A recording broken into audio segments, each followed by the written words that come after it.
them to know that my thoughts are with them. I'm committed to doing everything I can to disrupt the patterns of injustice. And I'm committed to listening to our Black leaders about the reforms that they're seeking both now and in the long term, and to act immediately and aggressively to interrupt systems of institutional racism and injustice. Earlier this week, I talked with my team about the need to act with urgency, and I asked them to think about the right first step. Yesterday, they proposed an action. We talked it through, we agreed on an approach, and we began to put that plan in motion. Last night, I shared my decision with Police Chief Jamie Resch and members of her command staff. This morning, I addressed our team of school resource officers in person. And this morning, I've learned that other community leaders have also arrived at the same conclusion about the change that's needed. It is needed, and the time to act is right now. I'm removing school resource officers, otherwise known as SROs, from all of our schools in our districts here in the city of Portland. That begins with eliminating the Portland Police Bureau's Youth Services Division and reassigning those officers to other duties, including patrol. Next, we're going to invest in the community so that they can decide how to best support our kids. I'll be redirecting $1 million a year from the Portland Police Bureau budget to a community-driven process. The community will get to decide and prioritize how that money will be used to support and nurture a more positive educational experience for Black children. More details will be forthcoming on that soon. I know these are big changes, and I want to make this clear. This is not a comment on the officers who've been doing this work in our schools. I know that many of these officers have built powerful, meaningful, and important relationships with both students and community members, and I thank them for that. I've previously supported this program based on the increasing training they've received over the years on restorative justice and cultural competency, and the new emphasis on mentoring rather than enforcement. But this, right now, is about the community telling us what they need. That's what's important right now, and we need to listen and act. Commissioner Hardesty, in particular, has advocated long for this reform, and I'm thankful for her leadership on restorative justice. Knowing her view on this matter, I was happy to be able to inform her of my decision yesterday evening. I'm pleased to take this action with the support of our largest school district and others who are calling for this change. Portland, we made another important commitment too. Yesterday afternoon, I proudly signed the pledge that former President Obama challenged every mayor in this nation to make. I joined with the mayors of San Francisco, Chicago, Atlanta, New York, and many others on this important pledge for reform. The pledge is simple. Review the Portland Police Bureau's use of force. Engage the community. Report out on our results and make meaningful reform as a result. In the days and weeks to come, I'll share more about how the City of Portland will fulfill this commitment with the wisdom and the advice of our Black leaders. In closing, I want to talk about leadership. In a moment of reckoning that comes perhaps once in a generation, the President of the United States has abandoned the ideals of this nation. He's demanded that governors, quote, dominate, unquote, protesters who are fighting for racial justice. He's threatened to send in the military against peaceful demonstrators. He has allowed peaceful demonstrations outside of the White House to be sprayed with pepper spray and tear gas and hit with rubber bullets so that he can have his photo taken. Here's what our president hasn't done. Listen, learn, empathize, inspire. In cities across America, we're all feeling that void. And so yesterday when former President Obama addressed the nation, I felt a deep sense of gratitude. I also felt solidarity with my fellow mayors who recognize the gravity of this moment and who are joining me in rising up to meet it. President Obama reminded us that the United States of America was founded on protest, that our greatest progress comes when people hold the status quo up to the light of day and demand change. So, thank you, Portland, for demanding change. And together, we're going to deliver. Thank you.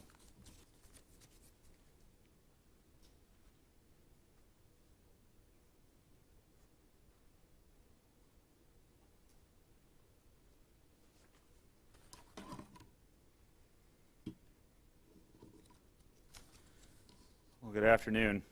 We've sent Chief Resch home for some very much needed and well-deserved rest. Again last night, several thousand people gathered and marched peacefully in downtown Portland. The organizers of this effort managed the event very successfully and helped keep it peaceful. After the protesters left the area, some splinter groups remained that were less orderly. For the next several hours, people in this group of about 200 lit fires, threw projectiles at the police, and broke windows at a building. At one point, a security guard was assaulted with a bottle. Officers and paramedics arrived to assist him, and while they were leaving, one of our officers was struck in the face with a full beer can that someone threw at him. This brings the number of officers injured in the last week to 19. Officers arrested the driver of a pickup truck that had in an earlier incident, backed up towards them and endangered their safety. They found that person last night and took him into custody. Officers were able to arrest at least one other person who had been involved in several crimes over the past 3 days. We are noticing that vehicles and crowds are a particular hazard, and we are doing everything that we appropriately can to safely stop them and, when possible, arrest occupants who've been engaged in criminal activity. This crowd finally dispersed at about 4 a.m., and we were able to get through the night without being required to use tear gas. We recognize the need right now for people to come into the public space and make themselves heard. As a career public safety professional, I want you to know that I hear you. I've heard you in the past. We have a lot of work to do, and I have a lot of work to do to achieve our vision of a police bureau that our community trusts and can be proud of, and that is also a great place to work. We need your help to get there. I would ask for your help for Chief Resch and I and our team in making our vision a reality. Let's work together to finally realize the promise of equal justice under law for everyone. Before I wrap up, I want to take a minute to thank two different and specific groups of people. First, I would like to thank the thousands of people who've come out to make their voices heard over the last week. I know you're frustrated. I know you're angry. I know you're tired. But despite all this, you've been able to keep it peaceful and dignified, and I have a lot of respect for that. The actions of a small group of disruptors intent on committing criminal acts is no reflection on any of you. I'd also like to thank the families, husbands, wives, partners, parents, kids, neighbors, of our first responders in the police and fire bureaus. They get overlooked a lot in times like this. They're worried about their loved ones' physical safety and their mental and emotional well-being right now. They see what's going on, and it impacts them significantly. I want all of you to know that I have not forgotten about you. We have not forgotten about you. And I assure you that we're doing the best that we can to keep your loved ones, our officers, firefighters, and the administrative professionals who support them safe. Thank you.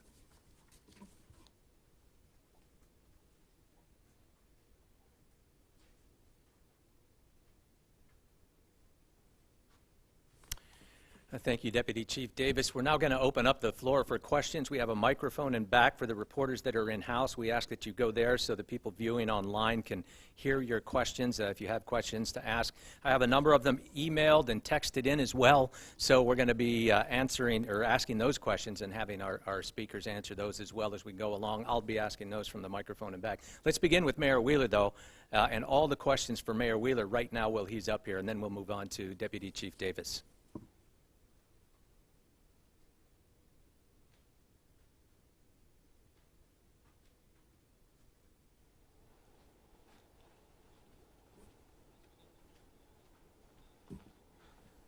Hi, Mayor. Thanks for taking the time today. Talking about SROs being out of schools, what do you say to parents who maybe are concerned that if a situation like a school shooting or something were to happen, who's going to get there as quickly maybe as SROs in the past? Yeah, and thank you for the question. And that, of course, has been one of the arguments I've put forth for maintaining the SRO division in the last 4 budgets that I put forth as mayor. But what we are hearing loudly and clearly from the community is that they do not want this direct, physical, ongoing presence in the schools. And while I came to this conclusion and moved my team forward to put this in place last night, you may be aware that the Portland Public Schools terminated the relationship a few minutes ago regardless. So it's a bit of a moot point. But what I would tell those parents is the safety of their children is paramount, and the Portland Police Bureau will figure out how to ensure to the best of their ability the safety of those children, working with the school districts to make sure that we do have strategies in place. And I want to second what Assistant Chief Davis said a moment ago. The people who work in the Portland Police Bureau, from the leadership team down to those who are out there every day on the streets, they are top-notch. They work really hard, they're resourceful, they're innovative, and they will adapt. And we're well aware of the threats that are confronting our children, and we will adapt to be able to address them as best as we can. And another question for you in regards to budget. I know there's been a lot of conversations about cutting the budget for the Portland Police Bureau. Some conversations have been brought up about the body cams being cut, or at least that budget for it, whereas a lot of people believe that that is an accountability device that allows you to see firsthand what a situation is and how it got there. Are you looking at other ways to cut that budget instead? Is that a priority? Oh, yeah. Look, everything has been on the table. Our budget, let me step back. I actually proposed that all of our bureaus, including our public safety bureaus, get a pass this year on any reductions. And we had engaged in really smart and thoughtful budget strategies in previous years that gave us room this year to have a zero-cut budget. That's what we'd planned for. Then the COVID crisis hit, and it knocked the bottom out of the economy and left us with a $75 million budget gap. So we've had to reevaluate everything. But the top-line priority for me in this budget was preserve and protect frontline services for the community, including public safety and first response services, and retain as many of our employees as possible. And in working with our employees in partnership, we've been able to largely do that, including just yesterday, the City Council voted on 3 more labor agreements. We've now achieved about $14 million in voluntary savings through the leadership of our bargaining units, and of course I directed a freeze on COLAs and merit pay. I myself discontinued my salary for the remainder of the calendar year. So all of our city employees are sacrificing in a way to help preserve resources for the community. With regard to the body camera program specifically, that is still in its infancy. It is in a pilot program. It would require us to put substantial new additional resources in this year to keep that pilot operational. And while it's not great, I did believe that if it came down to supporting frontline patrol services or alternatively maintaining that pilot program, I made a decision and was supported by my colleagues in ending the pilot program and using those resources to help close the budget gap and keep our frontline services operational. And then just my final question. A lot of people have been talking about how this movement feels different from ones that we've seen in the past. Here in Portland, we've seen obviously protests over the years, but they keep saying that this one feels different and that they hope for citywide support. How do you plan going forward, not just in the next couple of days or as these protests continue, but how do you plan going forward over the next months and years as we work to make change to continue to support? Yeah, well, what you're seeing is some combination of anger, frustration, fear, and anxiety about the pace of change on our nation's path towards true racial justice and equality. And nobody can deny that we have moved too slowly. And that's the frustration that you're seeing on the street. Obviously, the most recent impetus was the blatant and obvious murder of George Floyd. But that just highlighted the inequities and the disparity and the institutional racism and the ongoing injustice that has been under the surface all along. This is nothing new, and you hear that from our black community. This is not new. This is simply such an egregious, in-your-face example of it that you can't avoid it. And so what this younger generation in particular, and not to discount the work of our community elders who've been engaged in the civil rights movement for many decades, but what the younger generation is saying is they've had enough. They're tired of mere conversations or platitudes or statements of values. They demand change. And so removing the school resource officers from the community is one of the things that they have demanded. And as people know, this is a shift in direction for me in terms of my belief in the school resource officer program. But we can no longer make any excuses for not listening to what the community wants. The community wants this, we are listening, and we're doing it. Thank you. Hi, Rebecca from OPB. Hi, Rebecca. Hey, does this impact SROs in other Portland districts? Yes, it does. And Chief Davis, it's all three, which districts? Portland Public Schools, David Douglas, and Park Rose. Got it. I believe that. I just didn't want to give you false information by accident. Thank you. Second question. This announcement comes after Hardesty's announcement in council yesterday to do away with SROs, gun violence reduction team, and the transit police. I'm wondering if this announcement has anything to do with that announcement and also where those other two asks stand. Commissioner Hardesty has been very clear with me for several years that this is something she would like to see. She has not been bashful in her expression of her desires. This is a debate that you'll recall was very active a couple of years ago, and you'll recall that the Portland Public Schools had some heated hearings around the question of police in schools. This is also part of a larger national dialogue around police in schools, and there's been some really egregious examples of police officers around the country arresting little children or body slamming young kids.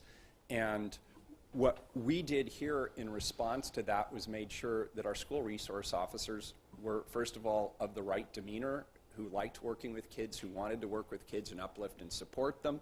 They had additional training that regular officers don't get around working with kids, de-escalation strategies, restorative justice, and we moved away from enforcement as being an objective towards uplifting those kids and engaging them and helping them be supported in their educational efforts.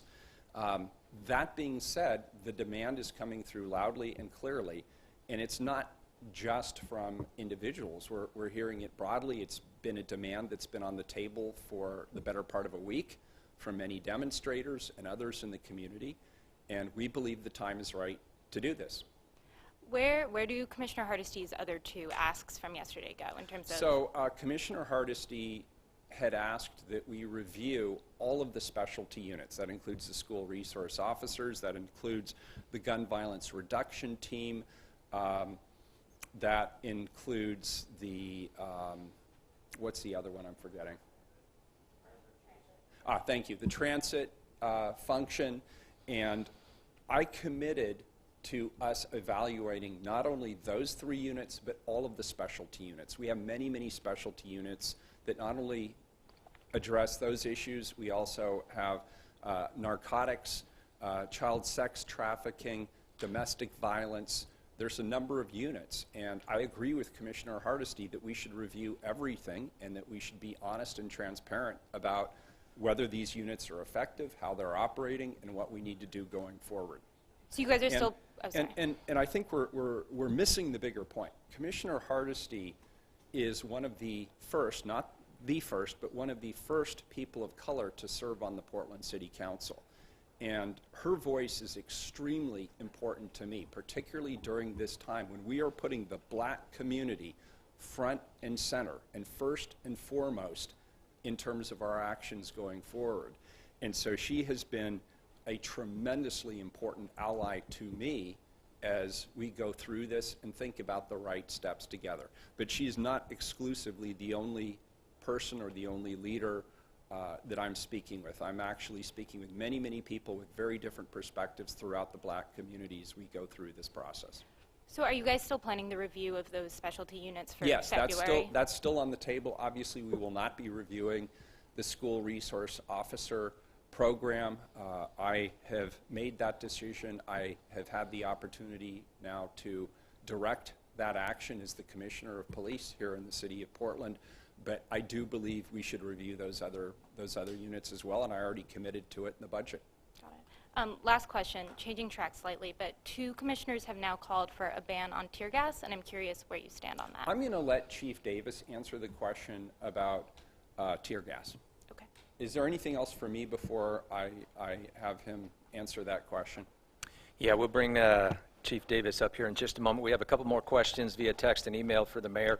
One is just clarification for what you did speak about earlier, but the question from the Portland Mercury is, was it your decision or Superintendent Guerrero's decision to pull SROs from schools? I made this decision yesterday. We began putting the wheels in motion. I informed the police chief yesterday that this was a decision I had made. I informed Commissioner Hardesty last night that this was a decision I had made.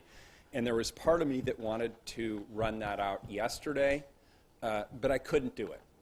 And the reason I couldn't do it is I felt a professional and personal and frankly a moral obligation to meet with the Youth Services Division folks and the school resource officers face-to-face, virtually, but face-to-face. I wanted them to hear the decision from me directly, why I had made the decision, and give them an opportunity to reflect on the decision I had made. I did not want them to hear about this in the news media. So we made that decision.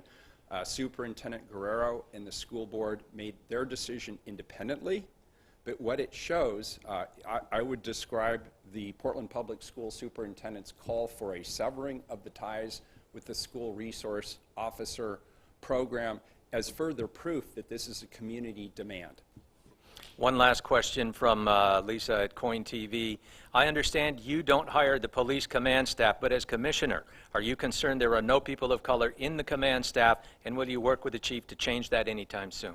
I strongly support diversity, and I believe one of the most important things that we can do to improve the relationship between communities of color, particularly the black community, and our police bureau is making sure there are more people who are hired and retained within the bureau who represent the broader diversity of the community.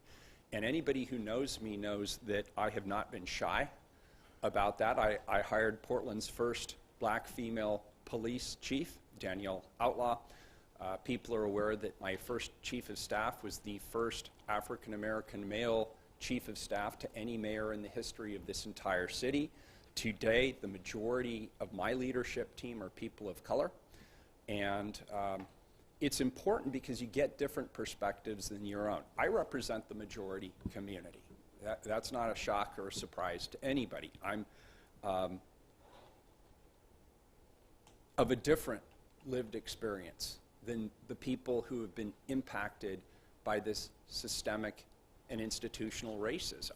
And so having that diversity, I think, enhances our perspectives, gives us points of view, and the answer is yes, I would absolutely support working with the police chief and others to ensure that we continue to have those different perspectives, those different voices centered in our conversations about policing, along with everything else we do in this community.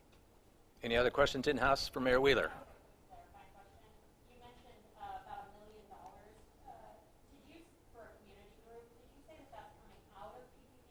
So where it's coming from more specifically, the individuals who are currently involved in the SRO program, for example, they're not fired. They're not losing their jobs. I want to be really clear about that. We are redeploying them as patrol and in other areas throughout the organization, but they are not losing their jobs. Where we're going to get the resources is from some of the vacancy positions that currently exist within the Portland Police Bureau. Okay, Mayor Wheeler, thank you. We'll bring Deputy Chief Chris Thank you. Davis to the microphone now to answer some questions, and we'll begin with the reporters that are here. Any questions for Chief Davis?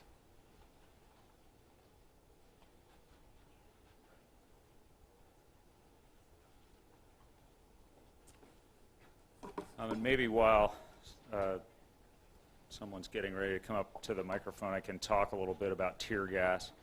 Tear gas actually is, that term is a little bit inaccurate regarding what we use. We use something called CS gas, which is a little bit different as I understand it, and we're going to stretch the limits of my understanding of these kinds of things.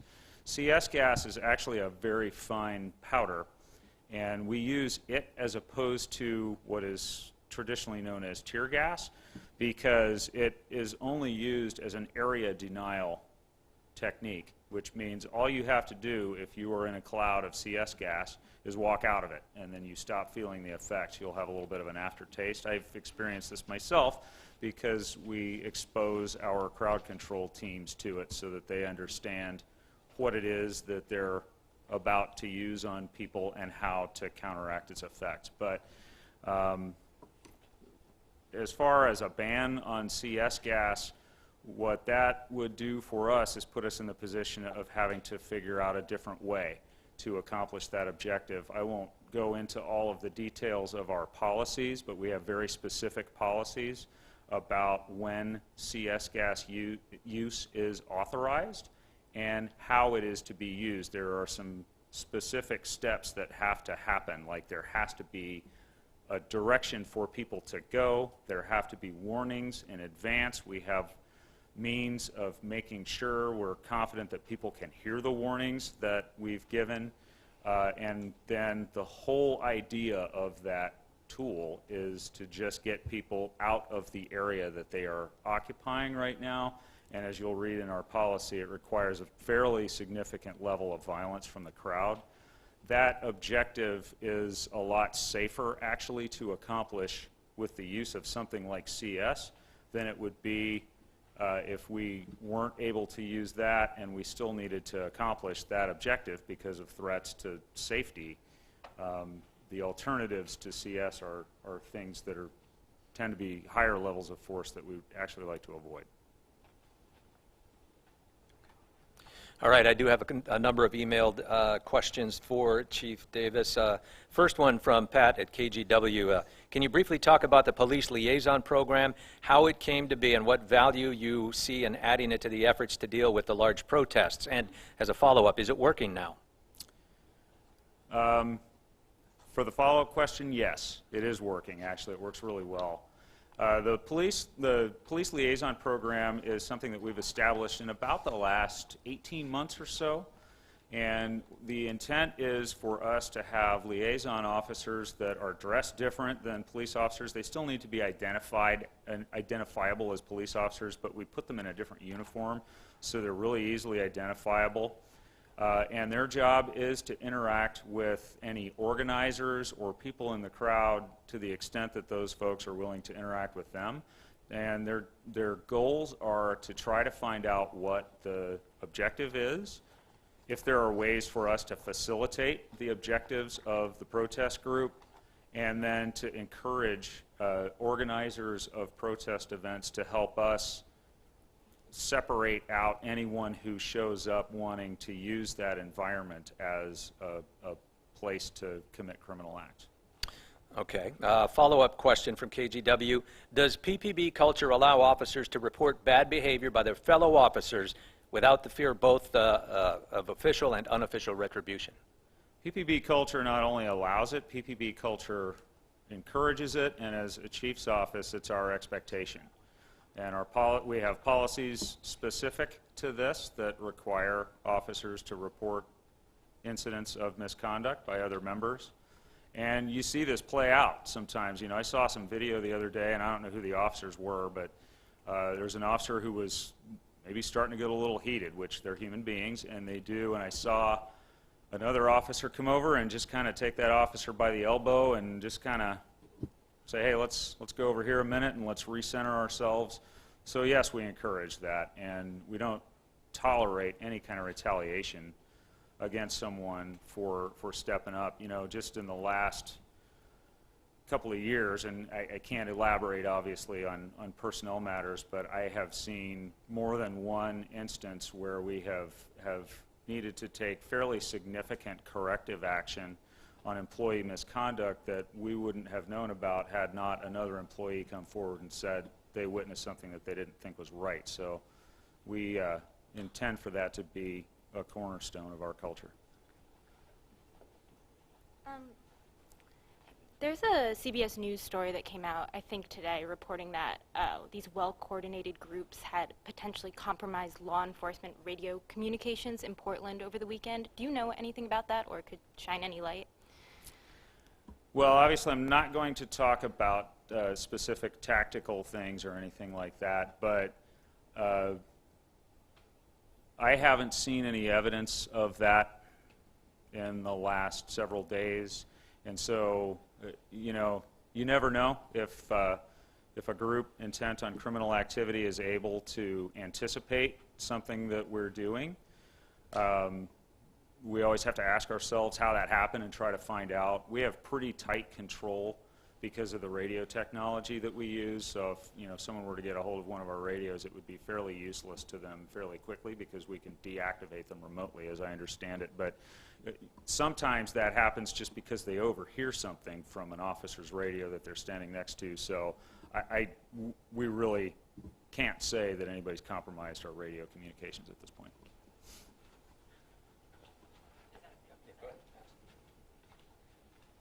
So earlier in the week, sorry, Kelly from K2. Earlier in the week, we talked a lot about the National Guard coming in to help out. Mayor Wheeler said one of his big reasons for it was that officers are working long hours, people get tired. You even mentioned, sometimes tempers can flare when we are overtired. What are you guys doing for your police force, night in and night out, hours on end, they're out there working to kind of mitigate and make sure that they're getting the breaks that they need and the rest that they need so that they are clear of mind? That is a great question, because we do need to take care of these people. They are human beings, and when we get tired, we start to make mistakes, we start to cut corners, and that's just human nature. As well trained as they are, I mean, I have to say our members are tired, and for them to have performed as well as they have, as consistently as they have, is just a testament to the quality of the individuals who work there. We have received a tremendous amount of support from other agency partners across the metro area and as far away as the Salem Police Department. And I have to give a lot of credit to the Oregon State Police, because they have made a significant effort to support us in all of this, with over 100 of their troopers drawn from all over the state. And these are people who have moved to Portland in some cases for a few days to help us with this. So that support has helped us to find opportunities to give folks downtime so that they can recover. Thank you. Okay, we have a number of questions from the Oregonian. They've asked me to ask of you, Chief. So the first one is, Can police give any estimate of crowd size over the last week and whether it's grown on successive days? Sure. Crowd size is, estimating crowd size is at least as much art as it is science, but what we have seen is the crowd sizes are gradually getting smaller, but they're still really big. So we were looking at crowds at the beginning of this in excess of 15,000. The night before last, I believe we estimated the peaceful crowd of protesters in the square at about 10,000 people. Last night's protest crowd, and again, I want to be clear to draw a distinction between protesters, which are fine, and which are not, there's nothing wrong with, and then some people who try to use the protest as an opportunity to commit crimes. But the protester estimate for last night was about 8,000 people. Thank you for that. Second question. ProPublica reported today that widespread, and you addressed this a little bit earlier about tear gas, but the widespread, sometimes indiscriminate use of tear gas on American civilians in the midst of a respiratory pandemic threatens to worsen the coronavirus, along with racial disparities in its spread and who dies from it. Will PPB continue to use tear gas? Well, we would like to never have to use CS gas again in the city. We've never wanted to use CS gas because for a whole lot of reasons. Number one, we don't like using force on people, and we also recognize the impact that that has in the broader community to see images of that. So we will gladly stop using CS gas as long as we can and still protect public safety. And we've been very careful in our efforts to make sure that if we have to use CS gas, people who aren't involved in illegal activity and who aren't part of the problem that has necessitated the use of that tool aren't impacted by it. Thank you. Next question. There are some protesters whose goal it is to defund police and who are so deeply angry that they believe that violence or destruction is a tool for getting their message across. They don't believe in talking to police or that a dialogue can be productive and say there's no end in sight to their protesting. How does the city and how do police respond to this and work through this? Well, there's a couple things that come to mind there. One is when we say there are protesters who are intent on using violence, I don't believe that. There are protesters, and then there are people who are intent on using violence. And violence is contrary to all of our values as Portlanders, and I would like to think as Americans, but certainly in this community. And then to the point about dialogue, I've been a police officer for a pretty long time now, and I've been in some pretty tense and difficult situations, and I haven't been through very many of them that we weren't able to resolve through dialogue. So my encouragement to everyone would be, if anything, this is the time to engage in more dialogue, and we are certainly ready in our organization to engage in that with our community. Okay, thank you for that. Another question. How is the city paying for the continued nightly police coverage of the protest? Is it all overtime costs? No, it is not. There is a significant overtime cost associated with the activities of the last week right now, but we also have a lot of what we call straight time resources. So these are when people are scheduled to work anyway. We have adjusted shifts so that when we have people who are just working their regular shifts, we've deployed them as efficiently as we can to cover the needs from the protest activities and then the related events that we've seen. And then I saw a budget update this morning that says, at least for now, for the fiscal year that we are ending in about a month, we are still just inside our budget. So I'm hopeful that we'll be able to keep it that way.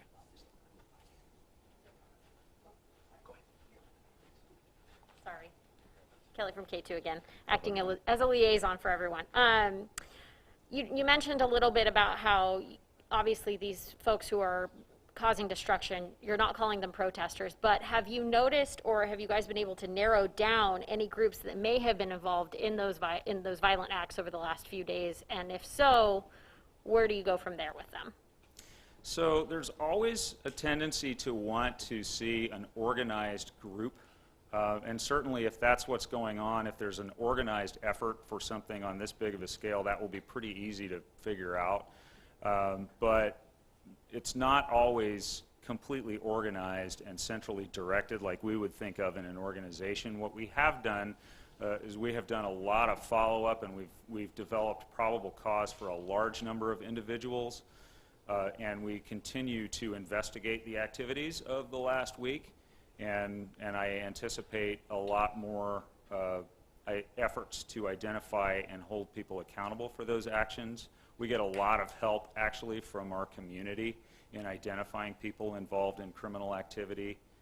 So, you know, like I mentioned earlier, we were able to make some arrests last night based on probable cause from events earlier in the week, and I anticipate a lot more of that. Thank you.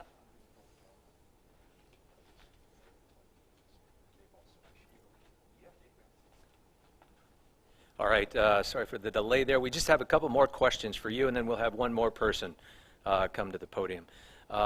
So, question from the Oregonian again. Portland Police Bureau said in its 4:42 a.m. news release today, at about 11:15 p.m., Portland Police Bureau's demonstration liaison officer spoke with some organization members and had a productive conversation. The demonstration remained peaceful for multiple hours. Can you elaborate? Who did the demonstration liaison officer speak to, and possibly what was discussed? Don't know if you have that information or not. I don't have that information, and I was not privy to that conversation, so I don't have that information. All I know is exactly what you just said happened, and it was effective. Last question from Coin TV, from Lisa. Between yourself and 4 assistant chiefs, including now E.C. Lee, there are no people of color. Is there a plan to change that? There is a plan to change that, and there has been for a while. And, you know, I was listening to the question that was asked to the mayor earlier, and I have to walk a very fine line here, because one thing I would tell people is we have a captain's selection process going on right now with a fairly large number of people who have taken the test to become captains. And in our organization, captain and above is really the command staff. That group is already more diverse than it has been in the past, and I know every one of the people on that promotional list is probably hanging on every word right now for me to give some hints as to what's about to happen, but I would just say stand by. Thanks.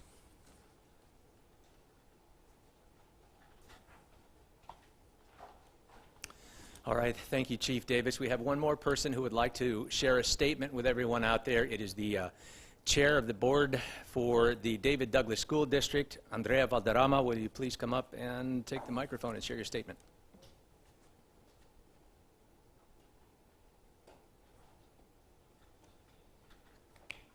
Thank you, Mayor. Thank you, everyone. I'm a little shorter than everyone. My name is Andrea Valderrama. I currently serve as the chair of the David Douglas School District in Outer East Portland. The United States was founded with a history of anti-Black racism and white supremacy embedded in multiple institutions and systems such as public safety, education, and housing, which have contributed to the murders of Black individuals like George Floyd, Breonna Taylor, Patrick Himmons, Terrell Johnson, Quanice Hayes, and many others. The mission of the David Douglas School District is to provide meaningful, equitable, and highly effective instruction so that each student grows and thrives socially, emotionally, and academically. David Douglas School District's core values include diversity, equity, and safety. I unequivocally affirm that Black Lives Matter and that anti-Black racism and white supremacy must be dismantled at all levels of the David Douglas School District. I am also answering the call from the Minneapolis School District directing David Douglas School District and other districts to end any and all contracts with law enforcement agencies and disband in-district policing and security departments that place police officers in schools. In turn, I urge other school districts, and especially Portland Public Schools, Park Rose School District, Reynolds School District, and Centennial School District to take this same action. I'm bringing forward a resolution at our upcoming virtual school board meeting scheduled for June 11th, 2020 at 7 p.m. that will terminate the David Douglas School District's MOU with the PPB and any other law enforcement agency for the services of school resource officers or SROs. This resolution will direct the superintendent to take whatever action is necessary to terminate the contract. This resolution will also direct the superintendent to cease any further negotiations with PPB and any other law enforcement agency for event enforcement, training, and any other services. Lastly, it will direct the superintendent to disband in-district policing and security departments. Lastly, I urge the City of Portland to consider reinvesting these resources allocated for SROs for retention efforts for staff of color in the David Douglas School District and other school districts, and support alternative practices like restorative justice in our districts. We know that we have significant budget shortfalls, and additional resources in staff support and restorative justice and alternative services would be greatly appreciated. I really appreciate the time and your leadership, Mayor, and thank you so much.